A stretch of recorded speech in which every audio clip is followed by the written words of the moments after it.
اور آپ کے آپ کے پروگرام میں وایا فون لائن میں بات کر رہی ہوں، تو وی ڈونٹ نو انٹرنلی کیا بحث ہوا ہے.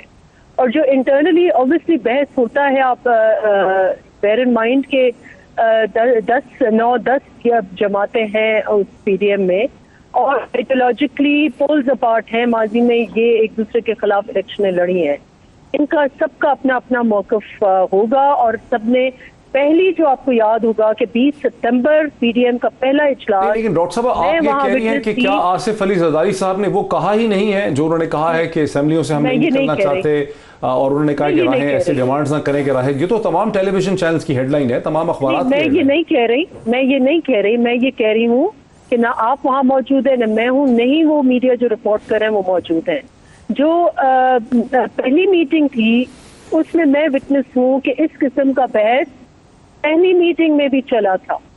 یہی بات اس قسم کا بحث کچھ پارٹیز جو ہیں وہ پہلے ہی اسٹیپ میں ایکسٹریم اسٹیپ لینا چاہ رہی تھیں، اور ہمارے جیسی پارٹیز اس کو گریجولی لے کے جانا چاہ رہی تھیں.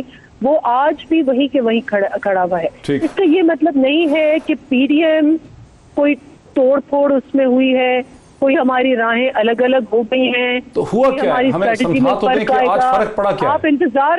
آپ انتظار کریں جو اعلامیہ آئے گا. اس بات پر تو کنسنسس ہے کہ جو کچھ ہوگا کنسنسس سے ہوگا، اس بات پر کنسنسس ہے. اب اگین یہاں پر کچھ ڈفرنسز میں بالکل یہ مانتی ہوں. ہو نہیں رہا نا، یہ بات تو آپ لوگ ہمیں کئی ہفتوں سے کہہ رہے ہیں کہ ہر بات کنسنسس ہوگی. کنسنسس ہو نہیں سکا اسمبلیاں چھوڑنے پہ.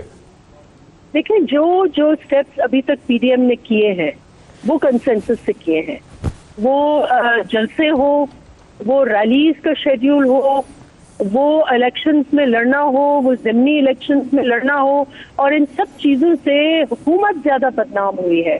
ہم نے حکومت کو ایکسپوز کیا ہے، اس ظلم زدہ حکومت کو ایکسپوز کیا ہے. ہم کھڑے کہاں ہیں؟ الیکشنز میں وہی بات ہوگی جس کی لوگ کمپلین کرتے ہیں. ہم کھڑے کہاں ہیں؟ آپ ہمیں بلیک اینڈ وائٹ سے بتائیں تو صحیح. کیا آپ اسمبلیاں چھوڑ رہے ہیں یا آپ اسمبلیاں نہیں چھوڑ رہے ہیں؟ نہیں، کھڑے وہاں پر ہیں کہ ساری جماعتیں اس بات پر بالکل اگریڈ ہیں کہ جدوجہد ہونی چاہیے، ریزسٹنس ہونی چاہیے.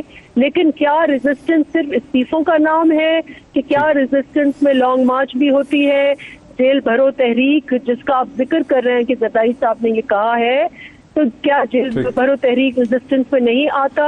خود زرداری صاحب نے 10 سال جیل میں تو. لیکن آپ انتظار کریں، جب حتمی اعلان آئے گا، جب حتمی پریس کانفرنس آئے گی، تو آپ دیکھیں گے کہ پی ڈی ایم کا ایک کنسنسس کی بنیاد پر پی ایم ایل این کا بھی نقطہ نظر لے لیں. ملک احمد خان صاحب، کیا آپ کو بھی کوئی خبر نہیں ہے؟ آپ کو بھی کچھ نہیں پتا؟ آپ بھی اعلامیہ کا انتظار کر رہے ہیں؟ آپ نے بھی ٹی وی نہیں دیکھا، آپ نے بھی کوئی اخبار نہیں پڑھا، آپ تک بھی کچھ نہیں آیا خبر؟ جی ڈاکٹر صاحب، آپ کا بہت شکریہ. دیکھیں، میں جو پچھلے پہر سے جو خبریں چل رہی ہیں جب سے پی ڈی ایم کی میٹنگ ہے، میں تب سے وہ ذرائع سے آنے والی خبریں سن رہا ہوں، اور غالباً وہ شاید ہوتے ایسے ہیں کہ کیونکہ اس کے اندر ساری پارٹیز کے سربراہان بیٹھے ہیں. جیسے president Asif Ali Zardari Peoples party کے سربراہ کے طور پہ بات کریں گے تو ان کا موقف ہوگا. میاں نواز شریف صاحب بھی وہاں پر ویڈیو لنک کے ساتھ ہیں، تو وہ جو بات کریں گے وہ مسلم لیگ نون کا موقف ہوگا. مولانا فضل الرحمان جو بات کریں گے وہ جمعیت علماء اسلام کا موقف ہوگا، اور بطور سربراہ پی ڈی ایم بھی وہ ایک اپنی حیثیت رکھتے ہیں. وہاں پہ اے این پی ہے، وہاں پر دوسری دیگر جماعتیں ہیں. تو سارے لوگ جب سربراہان اپنی اپنی بات کرتے ہیں تو اس میں وہ اپنا اپنا موقف دیتے ہیں. لیکن جب حتمی طور پہ بات آتی ہے تو آپ نے دیکھا ہے کہ پی ڈی ایم چاہے اس پہ کوئی دو بڑی ڈسٹنس پوزیشنز پہ ہو، جیسے مسلم لیگ کا موقف تھا ابتدائی طور پہ کہ فوری استعفے دینے چاہیے، اور جو بھی بات ہوگی وہ ہم عوامی ایک رد عمل کے طور پہ احتجاج کی صورت میں یا لانگ مارچز کی صورت میں یا جلسوں کی صورت میں. تو اب زرداری صاحب کا اور ان کی پارٹی کا موقف تھا کہ ہمیں الیکشن میں حصہ، تو اس پہ کنورج کیے سارے ایک پوائنٹ پہ سب نے اتفاق کیا. تو یہ مختلف نقطہ ہے نگاہ رکھنا. صحیح کہہ رہے ہیں آپ، یہ کوئی ایسی بات نہیں ہے کہ جیسے کوئی صحیح اللہ حاصل ہے. لیکن 2-3 دن سے مسلسل آپ کے محترمہ مریم نواز صاحبہ کی جو سٹیٹمنٹس آ رہی تھیں، اس سے وہ کہہ رہی تھیں کہ پہلے ہم نے باتیں مانی ہیں، یہ باتیں مسلسل آ رہی تھیں کہ مولانا اور PMLN اور محترمہ مریم نواز اصرار کر رہے ہیں کہ اب وقت آ گیا ہے کہ سخت ایکشن کیا جائے, اسمبلیوں سے نکلا جائے, لیکن اس کا تو ریفیوز ہو گیا ہے. آصف علی زرداری صاحب نے اس بات کو ماننے سے انکار کر دیا ہے. تو راہیں ایک طرح سے مطلب ٹھیک ہے PDM ٹوٹی نہیں, ہم کب سے کہہ رہے ہیں کہ PDM ٹوٹی ہے, ہم تو صرف یہ کہہ رہے ہیں کہ کنفرم کر دیں کہ آپ لوگوں کی پوزیشنز ایشو پہ مختلف ہیں, اتنی سی بات کہہ رہے ہیں. نہیں دیکھیں یہ اس کو اس طرح سے لینا زیادہ مناسب ہوگا ڈاکٹر صاحب, جیسے میں آپ کے سامنے رکھ رہا ہوں کہ جب آپ ایک ایسی پوزیشن پہ جہاں پر اس میٹنگ کے شرکاء کا نقطۂ نظر جو ہے وہ پہلے ایک اور پوزیشن کے لیے وہ اپنی بات کر رہے ہوں, لیکن فائنلی اگر وہ کسی جگہ پہ کنورج کرتے ہیں تو اسی کو ہم ڈائلاگ کہتے ہیں. تو یہ بھی ڈائلاگ کا ایک سلسلہ, یہ جو میٹنگ ہے یہ بیسکلی اس چیز کے اوپر ایک جوائنٹ سیٹنگ ہے جس میں چلے میں اس کا فیصلہ جو ہے نا وہ سننے والوں کے اوپر چھوڑ دیتا ہوں. آپ نے جو کچھ کہا ڈاکٹر نفیسہ شاہ صاحبہ نے اور آپ نے جو بھی تشریح کی ہے اس کی انڈرسٹینڈنگ میں سننے والوں کے اوپر چھوڑ دیتا ہوں کہ وہ سن کے اس کے بارے میں کیا فیصلہ کرتے ہیں. میں آگے چلتا ہوں کہ ارشاد عارف صاحب سے جو ایڈیٹر روزنامہ 92 ہیں, ان سے محض یہی سوال ہم نے نہیں پوچھا, ہم ان سے مزید جو سوال پوچھ رہے تھے گفتگو کا, اس کے جواب میں انہوں نے بہت دلچسپ بات کہی. انہوں نے کہا کہ PDM سے تو خطرہ نہیں ہے, لیکن PTI کے منسٹرز کی نان پرفارمنس سے عمران خان کی حکومت کو شدید خطرات لاحق ہیں. وہ بھی سن لیتے ہیں ذرا, پھر بات کو آگے بڑھاتے ہیں. حکومت اس وقت کمفرٹیبل ہے کیونکہ چیئرمین سینٹ ان کا منتخب ہو گیا ہے, ڈپٹی چیئرمین ان کا منتخب ہو گیا ہے. اب حکومت کے لیے جو چیلنجز ہیں وہ میرے نقطہ نظر سے PDM نہیں ہے, یا کوئی احتجاجی تحریک نہیں ہے, یا استعفوں کا خطرہ نہیں ہے, بلکہ مہنگائی ہے, بے روزگاری ہے, اور پنجاب اور خیبر پختونخوا میں جو تحریک انصاف کے وزرائے اعلیٰ ہیں ان کی نان پرفارمنس ہے. خاص طور پر پنجاب جو ہے وہ بڑا صوبہ ہے. عمران خان صاحب کو اگلے 2.5 سال کامیابی سے گزارنے کے لیے پنجاب پر توجہ دینی ہوگی. اور یہ جو بغاوت نظر آئی ہے سینٹ کے الیکشن میں, گیلانی صاحب کے زیادہ ووٹ جو نکلے ہیں, وہ بھی پنجاب میں ناکامی کا نتیجہ ہے. اب ناظرین ایشوز تو بہت سے ہیں, لیکن 2 ایشوز میں پک کر لیتا ہوں یہاں پہ علی نواز زبان صاحب کے لیے. ایک تو یہ ہے کہ آپ کے وزراء کی جو نان پرفارمنس ہے, گورننس کا جو فیلئر ہے خیبر پختونخوا میں اور پنجاب میں, خاص کر کے پنجاب میں, اور پنجاب کے چیف منسٹر کا فیلئر سمجھا جاتا ہے پولیٹیکلی. جو سینٹ میں ڈاکٹر حفیظ شیخ صاحب جب کامیاب نہیں ہوئے تو پنجاب کے چیف منسٹر وہ موبلائزیشن نہیں کر سکے پولیٹیکل سپورٹ کی. لیکن اس کے بڑھ کے میں آپ کو ایک سمبولک چیز دکھاتا ہوں. یہ دیکھیں میرے ہاتھ میں, یہ سینکڑوں دفعہ لوگ دیکھ رہے ہیں جو گاربیج کے گندگی کے ڈھیر لگے ہیں پنجاب کے اندر. آپ نے ٹرکش کمپنی اور غیر جو ملکی جو کمپنیز تھیں ان کے کانٹریکٹ تو آپ نے کینسل کر دیا, لیکن آپ نے یہ نہیں دیکھا کہ آپ کی جو گاربیج لفٹنگ کیپیسٹی ہے لاہور کے اندر وہ تھوڑی ہے, اور اس کو وہ کمپنیز بوسٹ کر رہی تھیں, اور وہاں پہ گند کے ڈھیر لگے. کتنے مہینے ہو گئے کچھ نہیں کر پا رہے. اچھا چلیں میں تھوڑا سا اس اور آپ CDA افیئر سے بھی چونکہ تعلق رکھتے ہیں تو آپ کو تو زیادہ بلکہ ایکسپلین کرنا چاہیے. تو آپ یہ کہیں گے کہ جس طرح اسلام آباد میں کام ہو رہا ہے شاید اس طرح نہیں ہو رہا, آپ شاید اس طرح کہہ دیتے ہیں. اسلام آباد کے تو خیر کمپیریزن کیا ہے کسی اور شہر کے ساتھ, یہ تو ایک وائٹ سٹی ہے. نہیں ایک بڑا مسائل تھا ادھر بھی. خیر دیکھیں میں کہہ رہا ہوں, میرا خیال ہے کہ جتنی بھی PDM کی تحریک چلی ہے, جب سے ٹویٹر دوبارہ آن ہوا ہے اس کے بعد جتنی بھی تحریک چلی ہے اس کا فائدہ تحریک انصاف کو ہی پہنچا. آج کی تحریک انصاف اس سے زیادہ مضبوط ہے جب یہ تحریک اس وقت چلی تھی. مطلب تحریک کیا تھی کہ ہم آریا پار کر دیں گے, یہ تحریک تھی کہ ہم لانگ مارچ کریں گے. تحریک یہ تھی کہ استعفے ہم منہ پہ ماریں گے. تحریک یہ تھی کہ ضمنی الیکشن لڑیں گے, بائیکاٹ کریں گے اور سینٹ الیکشنز کا حصہ نہیں بنیں گے. یہ سارے کام زرداری صاحب نے PDM سے کروائے, سارے کے سارے کام کروائے. اور اس کے بعد ہم چیئرمین سینٹ بیٹھے ہیں, ہم ڈپٹی چیئرمین سینٹ بیٹھے ہیں. زرداری صاحب اس سے دیکھیں اپنی گورنمنٹ میں 2/3 میجورٹی نو لے, سارے کام کروائے سے کیا الزام لگا رہے ہیں آپ زرداری صاحب؟ نہیں کہہ رہا, وہ ان کا موقف ہے نا کہ ہم نے باہر نہیں نکلنا, وہی ہمیشہ کنسنسس کے ساتھ یہ ڈیسیجن کراتے ہیں. تو میں تو یہ کہہ رہا ہوں کہ جتنے ڈیسیجنز ہیں اس سے تحریک انصاف مضبوط ہوئی ہے. اچھا آپ دیکھیں نا نون لیگ کے دور میں آپ کو یاد ہوگا چیئرمین سینٹ کون بنا تھا, 2/3 میجورٹی تھی نون لیگ کی اس کے اندر, نیشنل اسمبلی کے ساتھ اسی طرح اس کے اندر بھی میجورٹی تھی اسمبلی کے سینٹ کے اندر. آج ہماری اس طرح میجورٹی 48-49 ووٹس تھے, دونوں کے 2 بندے باہر تھے جنہوں نے حصہ نہیں لیا, اور باقی آج اگر چیئرمین سینٹ ہمارا